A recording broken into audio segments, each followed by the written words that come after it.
Good morning and welcome to Apolitical No More, the explosive growth of civil society in Belarus. My name is Melinda Haring and I'm the Deputy Director of the Eurasia Center at the Atlantic Council. Thank you for being here with us today. We are marking 6 months of peaceful protests in Belarus, and on February 7th, that's the day that's been proclaimed by Svetlana Tikhanovskaya, the Democratic leader of Belarus, as the International Day of Solidarity. So we really encourage you to get out there and make noise on Twitter and make noise in real life. This is as good as we can do on Zoom for now. So we have a fabulous panel of experts, but before I turn it over to my experts, I'd like to welcome George Kent, the Deputy Assistant Secretary at the State Department. He's going to provide welcome remarks. George, thank you for being here with us. The floor is yours, sir. For this opportunity to join you all in recognizing and celebrating the upcoming Day of Solidarity with the people of Belarus. And I'll offer some opening remarks and then turn it over to the real panel of experts who will make today worth listening to. The International Day of Solidarity may be on Sunday, but next Tuesday, February 9th, marks 6 months of peaceful protests following the fraudulent August presidential elections in Belarus. The US recognizes the exceptional strength, resilience, and courage of the Belarusian people who have demanded that their voices be heard in determining their country's future. While Belarusian society forced its way onto the global news cycles in 2020, my first encounters came in 2019 during 3 visits that I made to Belarus. It was immediately apparent to me that Belarusians had moved well beyond the stereotypes of the past. In roundtables with activists and IT professionals, the absolute absence of fear of those in power and the sense that there were opportunities in the future which could bring a different Belarus was unmistakable. Those meetings for me were harbingers of an expanded range of possibilities. Then last year, 2020, offered that opportunity starting in the spring with the COVID-19 pandemic. With state authorities in denial, volunteers in Minsk and across the country stepped up with crowdsourcing of funding. A volunteer movement called By COVID-19 emerged as one of the main groups seeking to outfit medical workers, supply hospitals, and fill the gaps in the medical system. These efforts heralded sea change. It demonstrated to many Belarusians that the state was not the answer to everything, and that they, citizens, society, could self-organize and address their community's needs directly. That successful experience in participatory democracy laid the groundwork for the exercise in electoral democracy heading in towards August. The size and enthusiasm of the election rallies for Svetlana Tikhanovskaya, I think, surprised a lot of people inside and outside the country, but were a clear sign of what was brewing, including organizational strength that authorities and outsiders had not expected. After the announcement of falsified results, Belarusian society stood up across the country to ensure their voices were heard, from Homel in the south to Minsk to Brest in the west, as well as in diaspora and exile communities. Belarusian society had passed its mental Rubicon, and there would be no turning back. From human rights defenders supporting political prisoners, to independent media seeking to uncover facts about the fraudulent election and subsequent crackdown, Telegram channels spreading information laterally, to initiatives like Bipol involving former security personnel, a new generation of Belarusians are working to ensure that their society has the opportunity to chart its own future.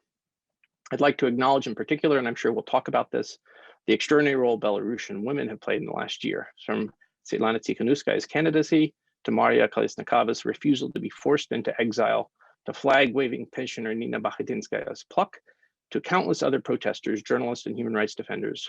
Belarusian women have been on the front lines, pushing courageously for change, putting themselves in danger and symbolizing what continues to unfold. Much of the international attention and media coverage has been on protests in downtown Minsk, but arguably a greater story of explosive growth of active civil society has been brewing elsewhere, not on the broad avenues or on Ploshchad Nezalezhnosti, but in the apartment block courtyards and further out neighborhoods and towns across the country. Belarusians are connecting at a micro level through song, dancing, and collective engagement in person and localized online communities. This development, even more than formal registered NGOs and what many Westerners use as shorthand civil society, demonstrates that the knitting together of genuine communities, throwing off the shackles of authoritarian impulses to atomize citizens and prevent that lateral societal growth and identity, continues. And that, I think that really is another harbinger for the future of Belarus. Even if the crowd sizes are smaller in the dead of winter, Belarusians send the message every week that this is a crisis that cannot be resolved through brute force. And we, outside of Belarus, have heard those voices. The United States joins like-minded partners in supporting genuine dialogue between Belarusian authorities and legitimate representatives of society, particularly the Coordinating Council, as the necessary next step in resolving the political crisis in Belarus, along with an end to the violent crackdown and the release of political prisoners and others unjustly detained. The United States will remain committed to supporting Belarusian sovereignty, independence, and territorial integrity, as well as the ability of the Belarusian people to choose their own path free from external intervention. It is critically important that the international community remain united on Belarus in 2021. Participating in today's panel are individuals with in-depth knowledge of the contributions that so many in Belarus's civil society have been making, both from personal experience and scholarly research. This discussion will underscore the importance of focusing on the forces for progress that will turn the situation in Belarus around, ensuring that Belarusians will have the deciding voice in determining their country's future. To conclude, we stand with the people of women and men of Belarus in support of their rightful efforts to secure a better future. Живе Belarus. Дякую. Thank you, George, so very much. Thank you for your personal leadership on this issue. I know it means a lot to you, and the opposition really thanks you for everything that you do. Thank you for those comprehensive remarks as well. I don't know that we have anything left to say after that. You did an outstanding job. Now it's my pleasure to bring in three experts. I have Franak Viačorka, who's a non-resident fellow at the Atlantic Council's Eurasia Center and a senior advisor to Svetlana Tikhanovskaya. He's a familiar face at the Atlantic Council. Welcome, Franak. I have Sofya Orlosky, who's a senior program manager of Eurasia programs at Freedom House, and she's been following Belarus for years. So welcome, Sofya. It's really great to have you here. And then finally, I have Andrei Yahorau, who's a senior analyst with the Center for European Transformation, and he has been studying civil society for a long time. So welcome to you, Andrei. Also glad to have you here. I'd like to start with Sofya. So Sofya, George just talked about the mental Rubicon that was broken. I think that's a really good term. Tell us, you've been studying civil society for a long time and writing about the growth of Belarusian civil society. A year ago, it was sleepy. Can you describe the general character of civil society? What did it look like? Who was it before 2020? And explain what sparked its explosive growth over the past year. Over to you. Well, I think civil society was primed for what happened in 2020. And I wouldn't describe it as sleepy because we saw a number of milestones that were achieved by formal and informal groups, individual activists, independent media, various groups over the years since the previous crackdown after December 2020. And I would say that the groundwork has been laid in the rise of a number of absolutely diverse initiatives that really sought to engage citizens in public life. We definitely observed a number of cultural rights and language rights initiatives. Independent media developed swiftly, and blogging became very popular even before last year started. We saw a number of shared cultural spaces, co-working spaces popping up in Minsk and across the country. So there was already noticeable progress for civil society work. And when I say civil society, I not only focus on kind of formalized civil society organizations, but speaking broadly, including every citizen who had and has an active civic position. I think a couple important moments to note here are that we saw a rise of private fundraising even before 2020, and the good examples are the Belarusian Kickstarter, so to speak, Ule, and then another platform that was related but really allowed for citizens to donate to each other through small grassroots campaign, and that platform was called Mola Mola. And it was absolutely quintessential for the success of Buy COVID-19 initiative. All the same, however, we observed huge limitations to kind of the formalized operational environment. The regulatory framework remains very stifling, and it was very stifling a year ago. And it is the creativity, it is the immense human potential, human capital of Belarusian citizens that really allowed all of these initiatives to flourish, that brought us to kind of this watershed moment when COVID started, and the citizens decided to organize when they saw that the government was failing. Great, thanks, Sophia. Franak, for those of us who were not paying attention to Belarus as much as we should have last year, can you tell us a little bit more about the BY COVID-19 initiative? How did it start? What's it doing now? Is it still active?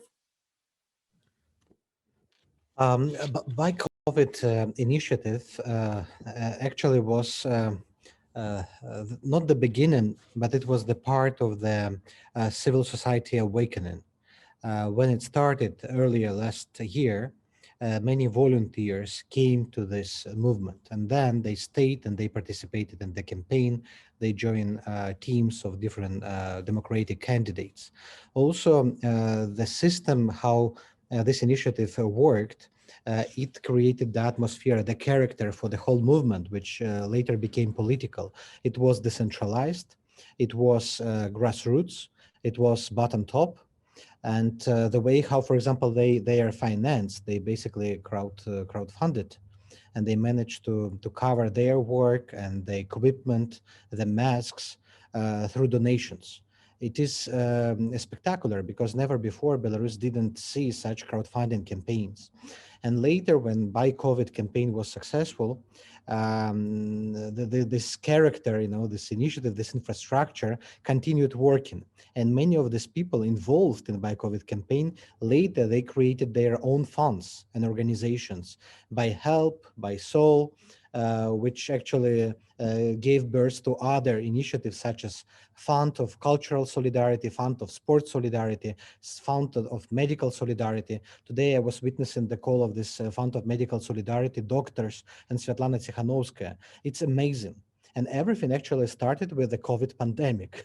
On one hand, it limited so much our possibilities, but on the other hand, it intensified, it catalyzed the process of this national awakening and civil society awakening. Today, we see quite developed infrastructure, but Lukashenko's authorities are cracking down on this.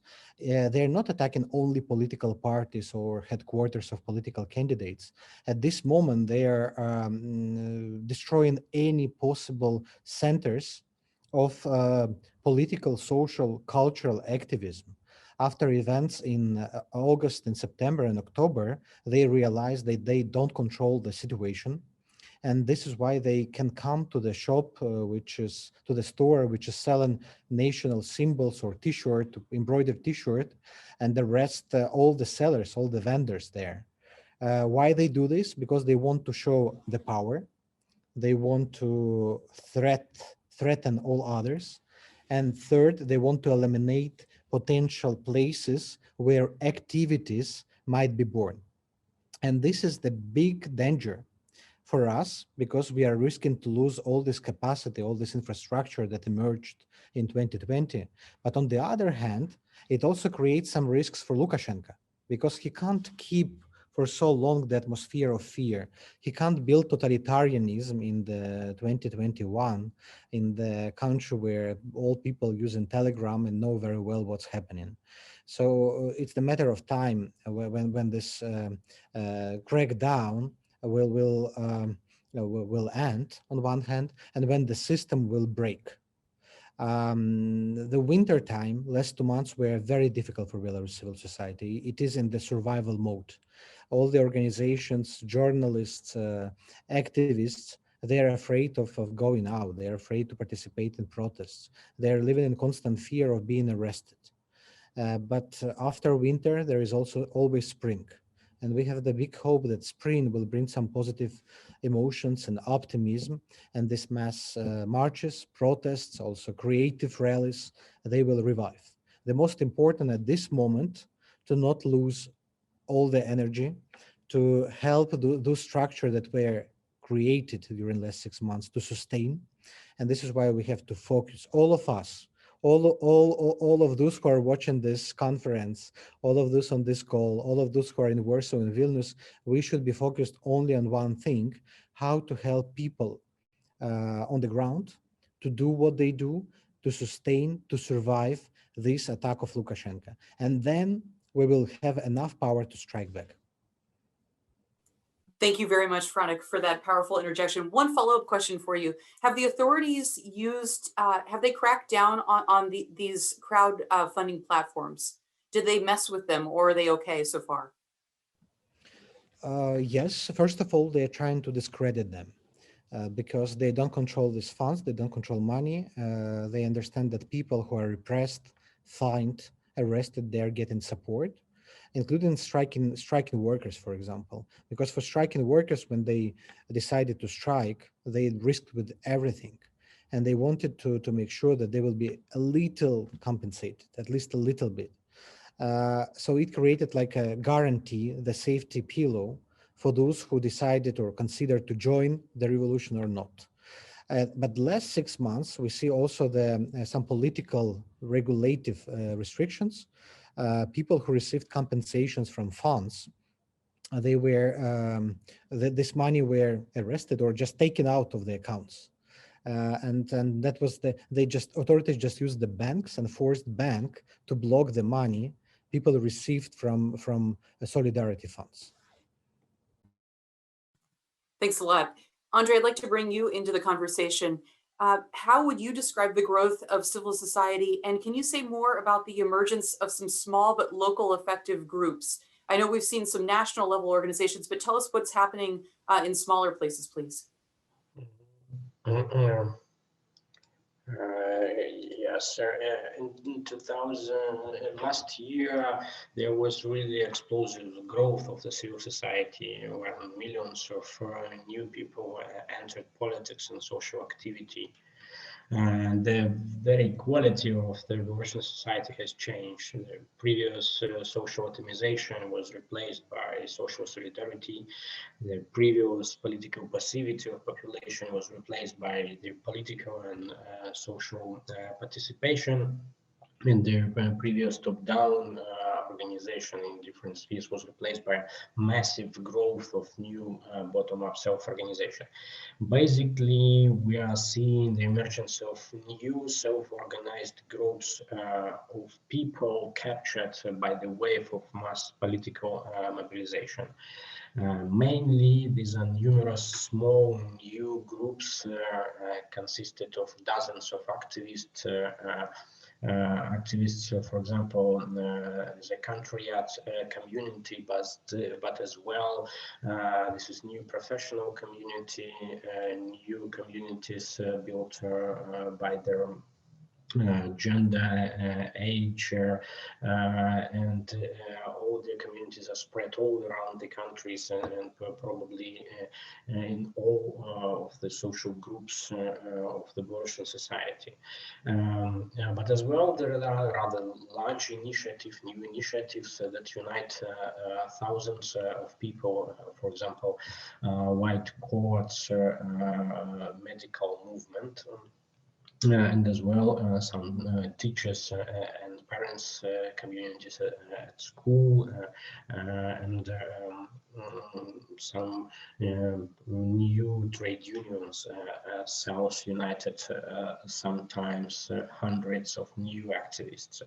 Most of the traditional NGOs and traditional trade unions, the structure of so-called classical third sector, rather stayed away from these processes, with the exception of human rights organizations that take their traditional niche and include into the general democratic movement.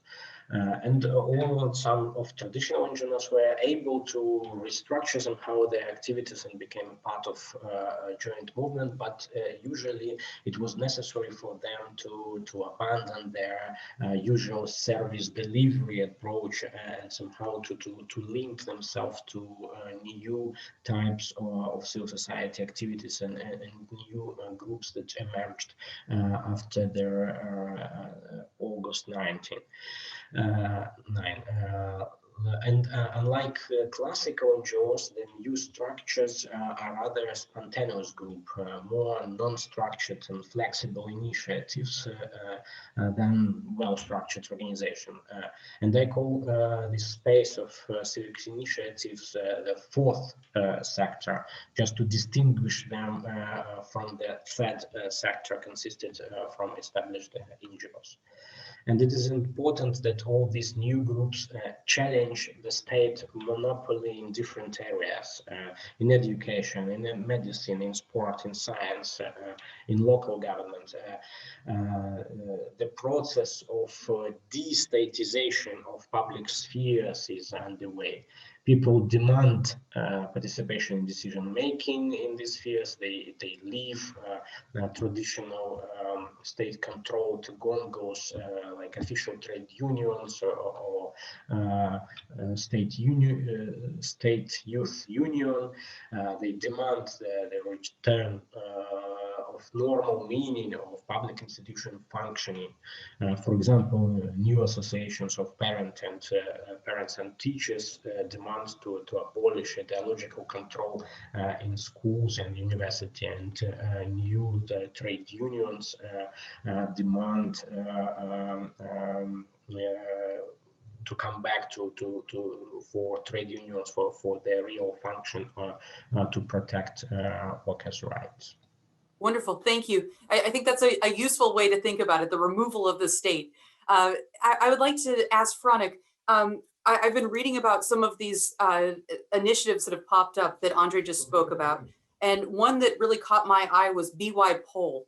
Can you explain what they're doing? I understand that there's about 350 security officers in Belarus who've defected, and there's a lot of organization and interest in this subject, providing resources to policemen in Oman who don't want to be part of Lukashenko's state anymore. Tell us more about that initiative, please.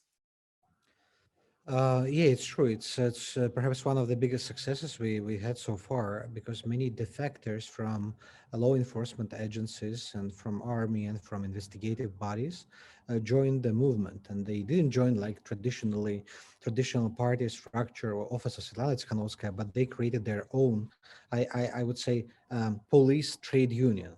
And what they do right now, they try to contact other siloviki, other police officers, people from army, convince them or to get information from them. And we had several waves of these defections. First one before presidential elections. Second, after elections, when people knew about these horrible atrocities that took place first days after elections.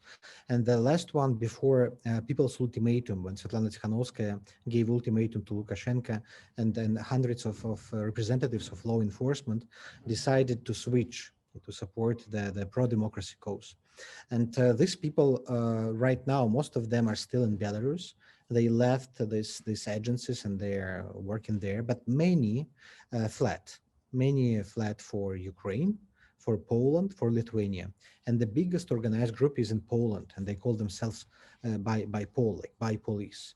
And they're on the agenda every day. Almost every day they publish the leaked audio of the Deputy Minister of Interior.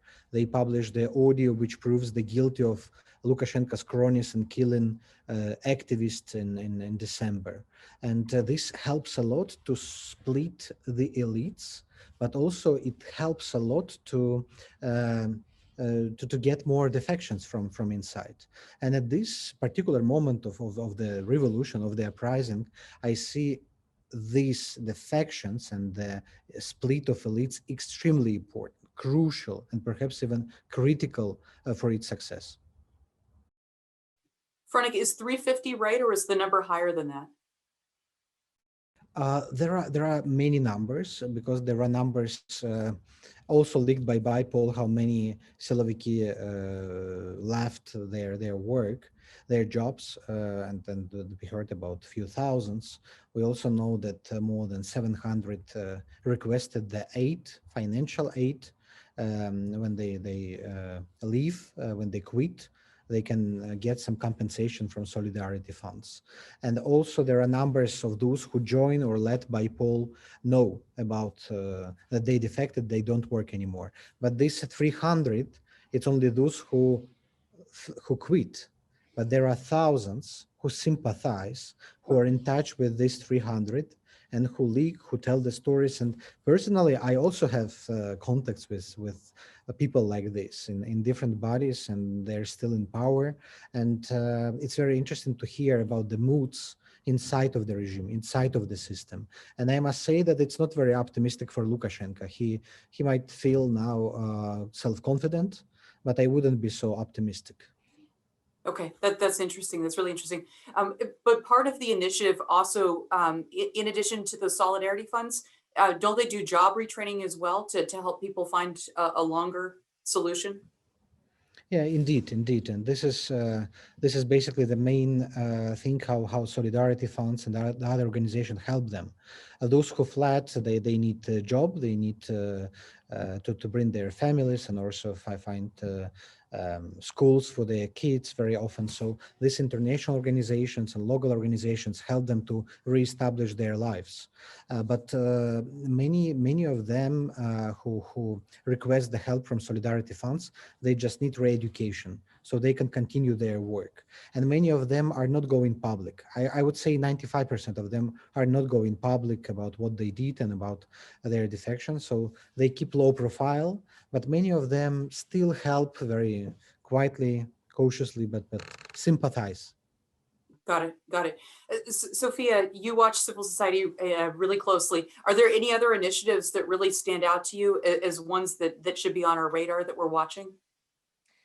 I think it's important to note the incredible power of the groups that provide legal assistance to people who suffered from detentions, who suffered from torture.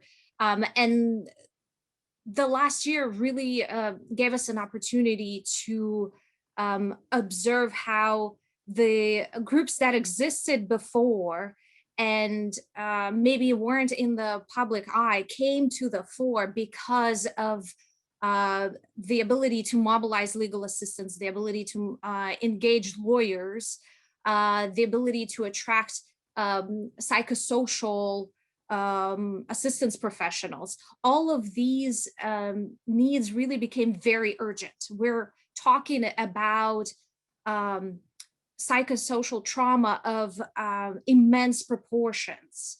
We're talking about tens of thousands of people who have been affected one way or another, physically or psychologically, and hundreds of thousands of their friends and family members. And so in terms of legal assistance, by all means, the veterans of the human rights movement like Vyasna, Legal Initiative, somewhat newer organizations that propped up in the last several years, Human Constanta, Belarusian Documentation Center, and others, they have really mobilized. And we also saw emergence of solidarity groups also among professional lawyers who worked as on the commercial basis. And so there is this initiative called Pro Bono, which is a platform where different professionals can mobilize, and we see a number of offers there of I will provide legal assistance to individuals who suffered at the hands of law enforcement. So this crisis, it really threw civil society into this overdrive mode. And it's not only an accomplishment, but it also presents an immense challenge because we saw really powerful growing pains. And this crisis really made civil society groups that were already formalized or semi-formalized trying to understand how can they professionalize, how can they improve their infrastructure, their networks, how can they better utilize technology to suddenly and dramatically expand the scope of assistance they're providing, but also the scale of it. How can they be available for hundreds of people each day that are seeking assistance? And that I think created a challenge of mobilizing, of thinking creatively, but also of professionalizing very rapidly for civil society in Belarus. Thanks, Sofya. That's a great point. I was going to go to that next. Andrei, could you riff off of what Sofya just said? What are some other challenges facing civil society in 2021? You mentioned one or two. Do you have any that we should consider as well? Well, I think that we have several main challenges for the civil society in 2000 in this year, and the most serious challenge is their preservation of this new quality of the Belarusian society. We need somehow to keep this solidarity network, this grassroots self-organization to manage somehow to preserve this huge amount of new civil society groups on local level. We need to preserve the level of political activity of all of these new civil society groups. And here we face quite a big challenge for now. This is a fear. It is important to overcome a fear that state instill in society through repressions. Repressions is a daily reality in our life, but fear should not be allowed to freeze this social activity. It is necessary to continue to act in spite of fear, in full understanding that you may face repressions against yourself, your family, your friends, and this is not so easy for people.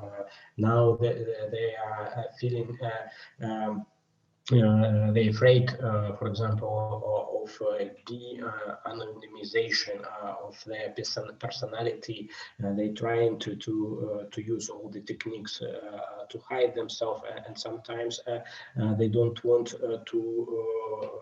to protest actively because of these repressions and fear.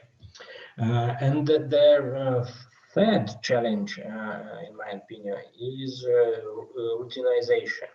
We cannot turn protest. Sorry, Andrei, I missed that. What was the word? Routinization, Okay. to routine. We don't somehow we cannot turn protest into a daily routine, make them ritual. We need to preserve the creative, purposeful nature of the protests, and I think that our democratic leaders plays a critical role here.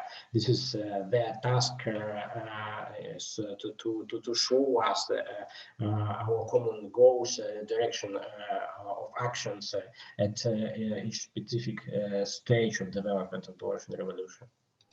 Thanks a lot for those thoughtful suggestions, Andrei. I'm not shy, so what about money? Money is also a challenge. In my reading, I've seen that about $10 million has been crowdfunded in Belarus, but that the needs far exceed that. The price tag is more like $200 million a year that's needed in civil society support. That would actually do something. Sofya and Franak, as much as you'd like to comment on this, I know the Lukashenko regime is watching bank accounts. We also have COVID, so people can't go back and forth and bring money. How are civil society organizations getting around these restrictions to get the support they need to survive and flourish? Say as much or as little as you'd like. Sofya, you first, and Franak. Let's make no mistake here. Civil society spans many countries, Belarusian civil society. And over the last decade, we saw the networks expand throughout Europe. So we're not just talking about groups that and individuals that are inside the country. the infrastructure has existed before 2020, and the mutual support initiatives, one way or another, have been sprouting here and there. I want to say that Lukashenko very early understood that crowdfunding and this absence of fear in donating money presents immense danger. And we saw it specifically in summer when Mola Mola, the crowdfunding platform that powered by COVID-19 initiative, was suspended. And we saw it also in the prosecution of Eduard Babarika, the evangelist of crowdfunding in Belarus, if you will, who helped found Mola Mola and Ule. And all of this is related, in my view, to the case of Belgazprom that was the transaction operator for those donations for the crowdfunding platforms. And so there was quick reaction on behalf of various campaigns to find alternative routes that are not necessarily linked with those crowdfunding platforms.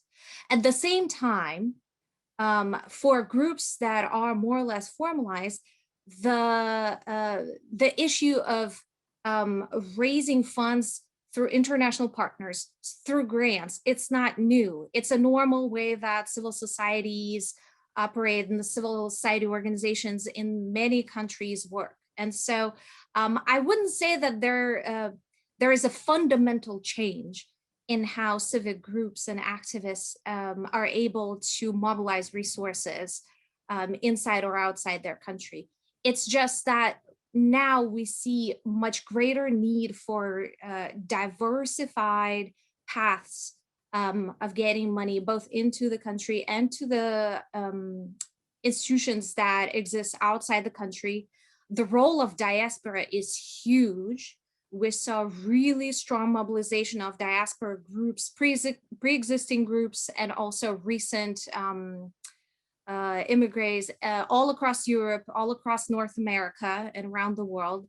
And just the people-to-people support going to individuals inside Belarus who are fallen victims of or are becoming survivors of state-perpetrated repression.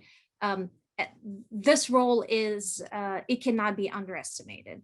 So I think we need to be, yes, it's a challenge, but I think we need to be optimistic because the entrepreneurial spirit of Belarusian people, the creativity, it far exceeds, and it's far ahead Lukashenko's outdated, like archaic repression apparatus. It's still 2 or 3 steps ahead. So I'm very optimistic about that. Fantastic. Franak, any insights on that question? Oh, I'm good. Okay, great.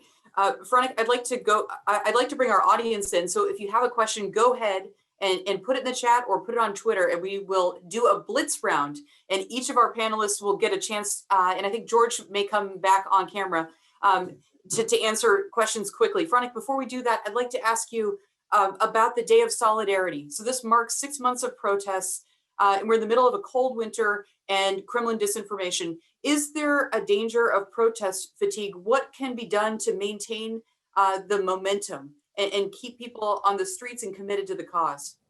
I know you think about this a lot. I think about this 24/7 actually, and this is very difficult because there is fatigue. There is fatigue in Belarus. There is fatigue in Europe, in Washington and Brussels, in even in Vilnius and Warsaw. And of course, people in the fall, they were protesting for they know for what they're protesting. They were protesting against atrocities, against all this brutality of the police, and this protest was romantic. It was driven by emotions. Now people need senses. They need to understand for what they protest, why they protest, what to expect, how we will win. And they're asking very logical and very right, fair questions, So, okay, leaders, so where we go? And here is the most complex part.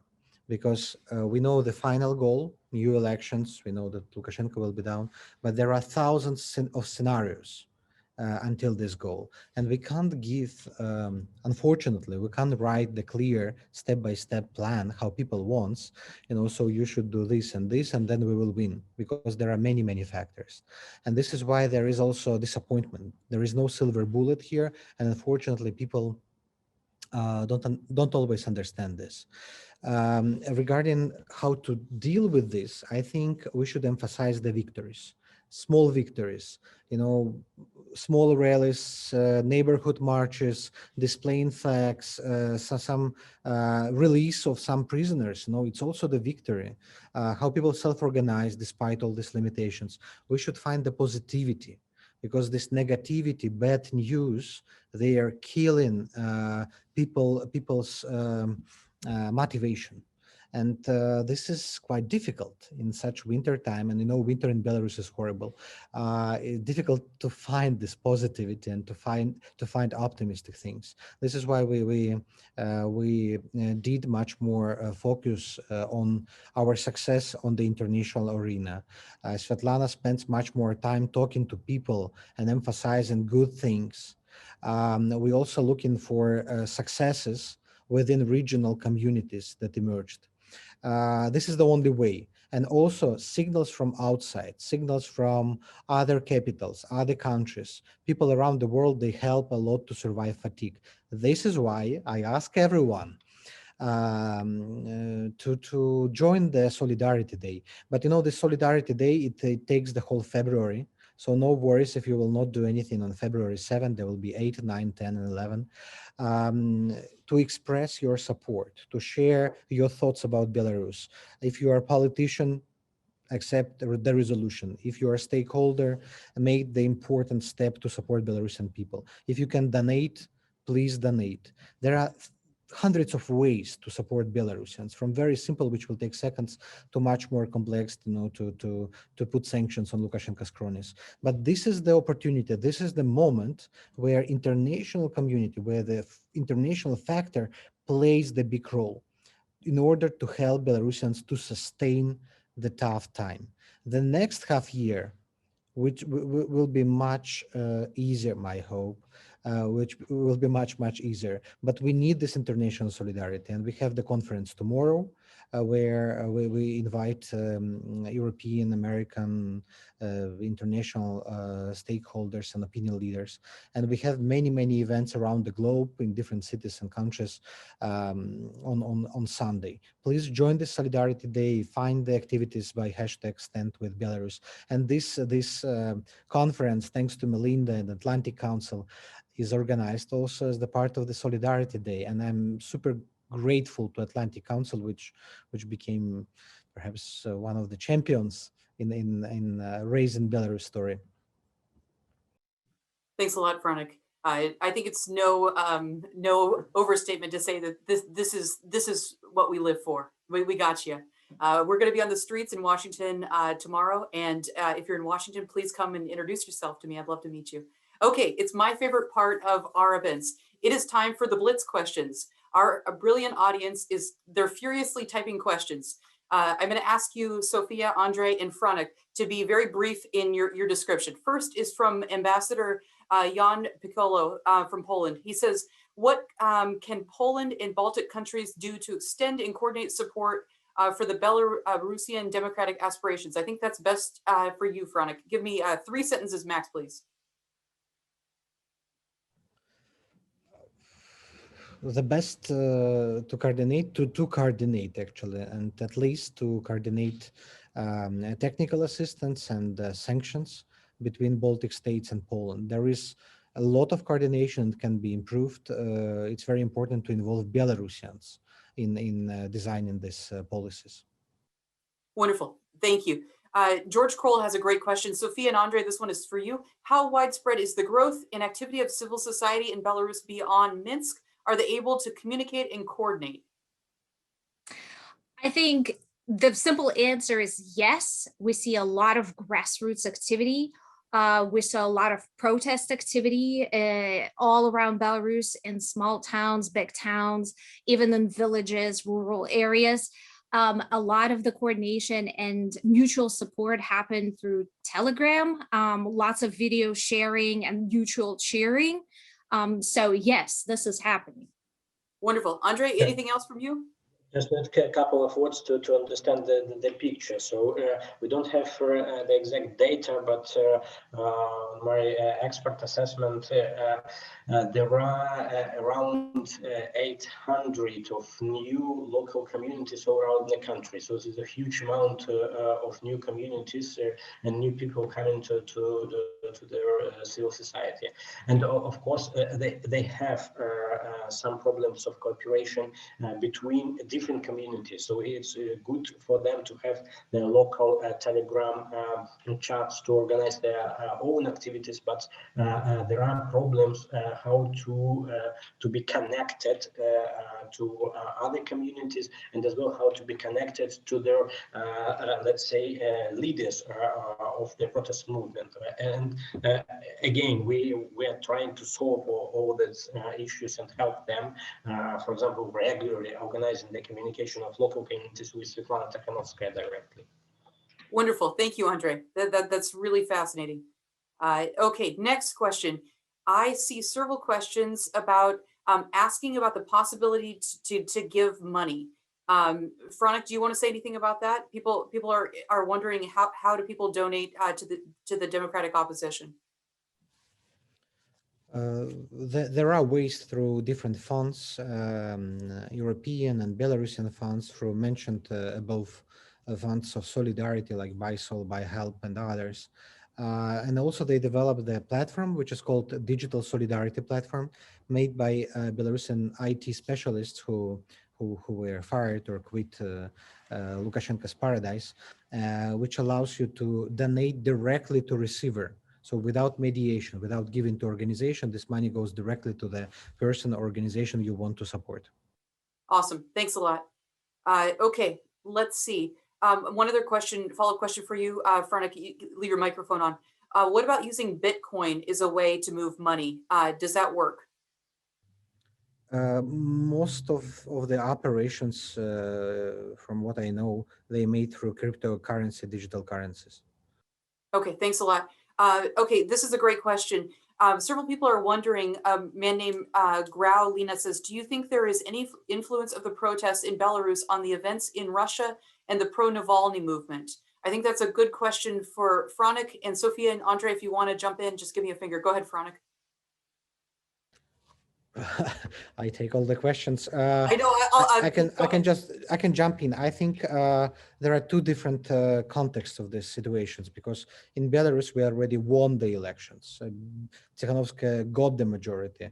What we just need, we just have to prove the real results. In Russia, they're just in the very beginning of their path. But the influence is in terms of organization, technology, which is behind the organization of these protests. Wonderful. Thank you, Franak. Sofya or Andrei, any other thoughts? Go ahead. I think the protests in Belarus are inspirational for citizens of Russia. And the fact that they started in summer and what we're seeing right now over the last several weeks with regards to Navalny, they're kind of mutually supportive of each other. But I wouldn't say that they're hugely influencing like one way or another. Okay, thanks a lot. Andrei, question for you. Someone is interested in doing some research to inform foreign public opinion to support Belarusian civil society. This person wants to know, what are the main channels and organizations to get in touch with, and how would you recommend reaching out? We had a number of think tanks and research organizations in Belarus, and if you're interested in particular issues about civil society research, for example, this is the Center for European Transformation that I'm an analyst of, and as well, if you're interested in economic issues, this is the BEROC and IPM research centers, and as well security issues, this is the BSB block, and other institutions. So if you need any context, you should just look through think tanks websites or ask me, for example, if Okay, you want. let's do this, Andrei. I want you to write me a list of organizations of, and I can work with Sofya, of think tanks and organizations to watch, because a lot of these are new names for our crowd, and we're learning the space, and we'd be happy to publish that on our blog. And Sofya, I'd love to have you write a piece about the importance of the diaspora. I think that's a really fascinating topic. So you guys both have homework, if you don't mind. Okay. Let's see, Carl Alto wants to know when and where people should be in Washington tomorrow. So it is at the Lithuanian Polish Embassy tomorrow, and I will drop you a line, Carl. Let's see.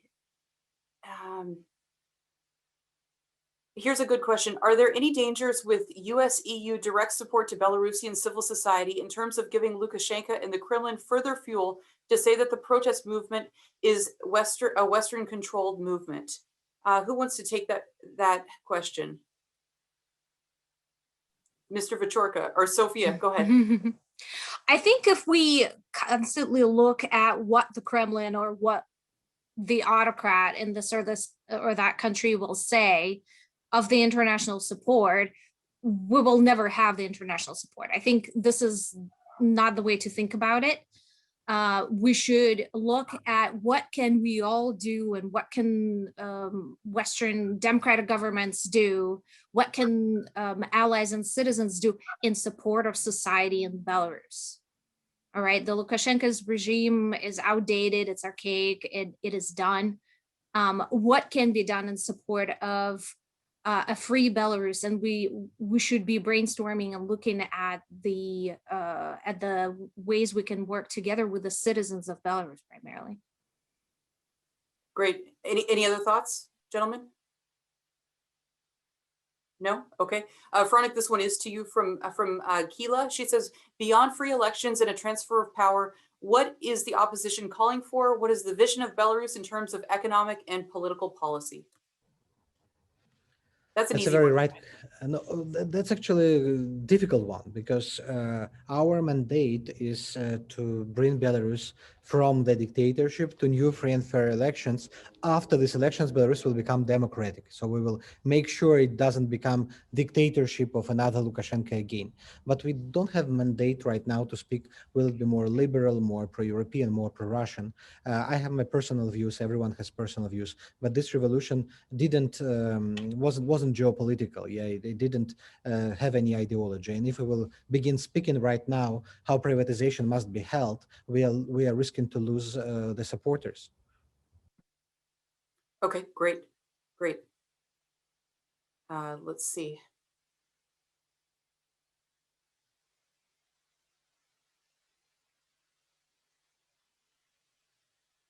Here's a challenge question for you. If Lukashenko destroyed the economy and Belarus is so poor, how do they have money for all this civil society work? If people are so poor, where does this money come from?